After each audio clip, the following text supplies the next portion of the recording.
ইস্টবেঙ্গল থেকে একজন গুরুত্বপূর্ণ খেলোয়াড় হঠাৎই দল ছেড়ে বেরিয়ে গেল। তার আপডেট দেব বিস্তারিতভাবে আজকের এই ভিডিওতে। থাকছে এআইএফএফ জুনিয়র লিগে ইস্টবেঙ্গল জয় পেল, তাদের গ্রুপে তারা মোহনবাগানের সঙ্গে কততম স্থানে রয়েছে তার আপডেট দেবো আজকের এই ভিডিওতে। থাকছে আইডব্লিউএল মানে ইন্ডিয়ান ওমেন্স লিগ 2 সেকেন্ড ডিভিশনের গ্রুপ বিন্যাসে বাংলা থেকে একটি ক্লাব চান্স পেল। কোন ক্লাব চান্স পেল তার আপডেট দেবো আজকের এই ভিডিওতে। এছাড়া থাকছে আইএসএলে দুটো ম্যাচ খেলার পর আরও একজন বিদেশি খেলোয়াড়কে সই করানো হলো। থাকছে খেলার আরও আপডেটেড খবর। তার আগে প্রতিদিনের মতো বলবো, খেলার আপডেট খবর পাওয়ার জন্য আমাদের চ্যানেলটিকে সাবস্ক্রাইব করতে একদম ভুলো না। তো চলো শুরু করা যাক আজকের প্রথম আপডেট। আজকের প্রথম যে আপডেট দিয়ে শুরু করব সেটা আইডব্লিউএল 2 দিয়ে, মানে ইন্ডিয়ান ওমেন্স লিগ দ্বিতীয় ডিভিশনের সূচি ঘোষণা করে দেওয়া হয়েছে এআইএফএফ তরফ থেকে, যেখানে 14টা দলকে 3টে গ্রুপে ভাগ করে দেওয়া হয়েছে। যেখানে গ্রুপ এ আর গ্রুপ বিতে 5টি করে দল রয়েছে, আর গ্রুপ সিতে 4টে দল রয়েছে। প্রত্যেকটা গ্রুপের প্রত্যেকটা দল কিন্তু নিজেদের মধ্যে রাউন্ড রবিন ম্যাচ খেলবে, কিন্তু এখানে সিঙ্গেল লেগের খেলা হবে। যে সমস্ত টিম টপ 2-এ শেষ করবে গ্রুপে, তাদেরকে নিয়ে আরও একটি গ্রুপ তৈরি করা হবে, সেখানেও সিঙ্গেল লেগের রাউন্ড রবিন খেলা হবে, আর সেখান থেকে কিন্তু চ্যাম্পিয়ন ঘোষণা করা হবে। লাস্ট ইয়ারের দুটো দল আইডব্লিউএল মানে ইন্ডিয়ান ওমেন্স লিগের যারা অবনমন হয়ে গিয়েছিল, যেমন উড়িষ্যা এফসি আর হোপ এফসি, তারা কিন্তু এই বছর আইডব্লিউএল 2তে অংশগ্রহণ করছে। এছাড়া কোন কোন দল কোন গ্রুপে পড়েছে পুরো ডিটেলস জানার জন্য আমাদের ইউটিউব আর ফেসবুক পেজের পোস্টে তোমরা চলে যাও, সেখানে গিয়ে তোমরা দেখে নিতে পারো। এছাড়া বাংলা থেকেও কিন্তু একটি ক্লাব চান্স পেয়েছে এই আইডব্লিউএল 2তে, যেই দলটির নাম সুরুচি সংঘ। তারা প্রথমবার আইডব্লিউএল 2 খেলবে। তো দেখা যাক আইডব্লিউএল 2 চ্যাম্পিয়ন হতে পারে কিনা। যদি তারা টপ 2তে ফাইনালি শেষ করতে পারে, তারাও কিন্তু আইডব্লিউএল এর চান্স পেয়ে যাবে। এর পরের যে আপডেটটি তোমাদের দেবো, গতকালকে কিন্তু মানে রবিবার দিনকে আইএসএল এর দুটি ম্যাচ হয়ে গেছে। যেখানে দিনের প্রথম ম্যাচে বেঙ্গালুরু এফসি তারা মুখোমুখি হয়েছিল ঘরের মাটিতে নর্থ ইস্ট ইউনাইটেড এফসির সঙ্গে। যেই ম্যাচে বেঙ্গালুরু এফসি 1-0 গোলে এগিয়ে গিয়েছিল, কিন্তু খেলা শেষ হওয়ার কিছুক্ষণ আগে গোল করে দেয় north east United FC. Ultimate ম্যাচটা কিন্তু 1-1 গোলে ড্র হয়ে যায়। আর দিনের দ্বিতীয় যে ম্যাচটি হয়েছে, কেরালা ব্লাস্টার নিজেদের ঘরের মাটিতে মুখোমুখি হয়েছিল মুম্বাই সিটি এফসির সঙ্গে। আর এই ম্যাচে কিন্তু মুম্বাই কেরালাকে তাদের ঘরের মাঠে 1-0 গোলে হারিয়ে দিয়েছে। রবিবার অবধি আইএসএল এর যতগুলো ম্যাচ হয়েছে, সেই নিরিখে যদি আমরা পয়েন্ট তালিকায় যদি এবার নজর দিই, সেখানে কিন্তু এখনও অবধি ইস্টবেঙ্গল দল তারা কিন্তু 1 নম্বর পজিশনে রয়েছে। তারা 2 ম্যাচে 6 পয়েন্ট নিয়ে রয়েছে। 2 নম্বর স্থানে রয়েছে মুম্বাই সিটি এফসি, তাদেরও সেম। আর 3 নম্বর স্থানে রয়েছে জামশেদপুর এফসি, তারাও কিন্তু সেম। মানে এই 3টে দল কিন্তু 2টো করে ম্যাচ খেলে 6 পয়েন্ট সংগ্রহ করেছে। গোল পার্থক্যে ইস্টবেঙ্গল আছে +6, মুম্বাই সিটি এফসি আছে +2, আর জামশেদপুর এফসি আছে +2। তো বলে দিই, আজকে আমি সোমবার দিন ভিডিও বানাচ্ছি। এই দিনকে কিন্তু মোহনবাগান সুপার জায়েন্ট ঘরের মাঠে খেলতে নামছে চেন্নাই এফসির সঙ্গে।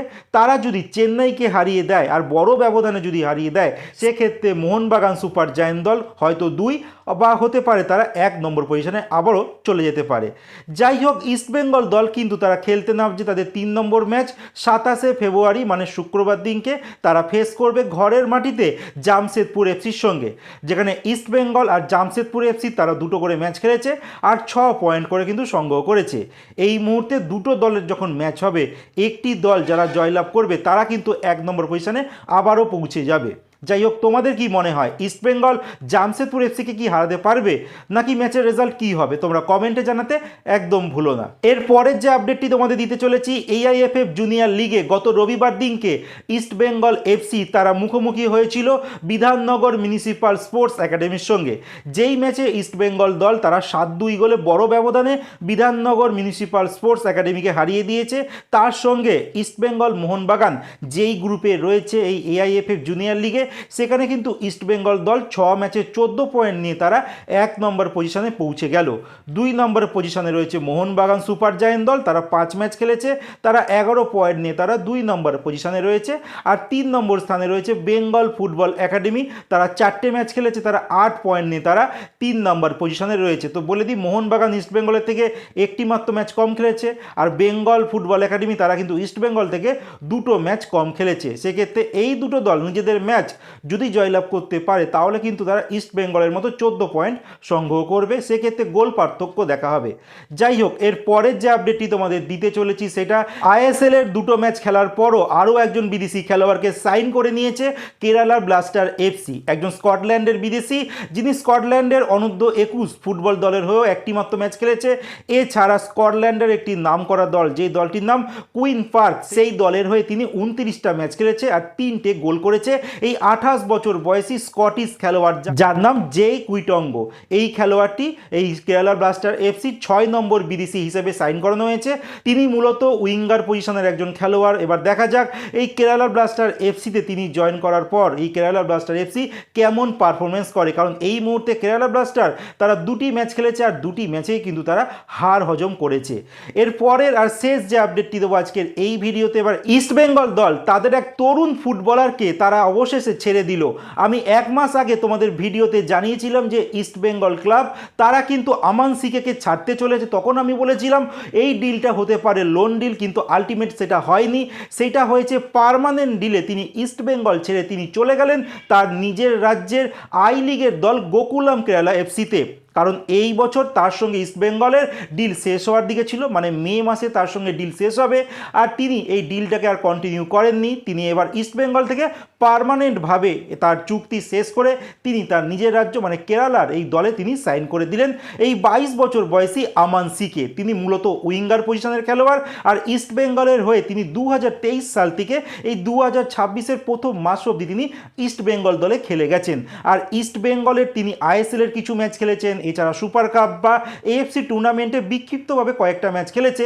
ঠিকঠাক তিনি প্লে টাইম পাচ্ছিলেন না ইস্ট বেঙ্গলে, যার জন্য নিজের কেরিয়ার কথা চিন্তা করে তিনি চলে গেলেন তার নিজের রাজ্যের দল এই গোকুলাম কেরালা এফসিতে। তো ইস্ট বেঙ্গলের একজন ভালো খেলোয়াড় কিন্তু ইস্ট বেঙ্গল হারিয়ে ফেললো, যেটা আমার মনে হয় এই আমান সিকে কিন্তু দারুণ ফুটবলার ছিল। যারা তোমরা ইস্ট বেঙ্গল ফ্যান তারা অবশ্যই আমার সঙ্গে এগ্রি করবে। যদি তোমরা আমার মতের সঙ্গে যদি তোমরা এগ্রি করো তোমরা কমেন্টে জানাতে পারো। তো যাই হোক, 22 বছর বয়সে একজন তরুণ ফুটবলার যাকে ইস্ট বেঙ্গলের বিনোদ জর্জ নিজের রাজ্য থেকে এনেছিল, আর ইস্ট বেঙ্গলে তিনি অনেকটা সাফল্য পেয়েছিল রিজার্ভ দলের হয়ে, এইবার তিনি চলে গেলেন তার রাজ্যে। যাই হোক, তোমাদের কি মনে হয় ইস্ট বেঙ্গল এই আমান সিকেকে তো ছেড়ে দিল, এর পরবর্তী যে জেসিন টিকে বা আরও যে সমস্ত ফুটবলারদের এই কয়েক বছরে ইস্ট বেঙ্গল রিজার্ভ দলে খেলিয়ে তৈরি করেছে, তাদেরকে কি করা উচিত, কাদেরকে রেখে দেওয়া উচিত আর কাদেরকে ছেড়ে দেওয়া উচিত, তোমরা কমেন্টে এটা জানিয়ে যেও।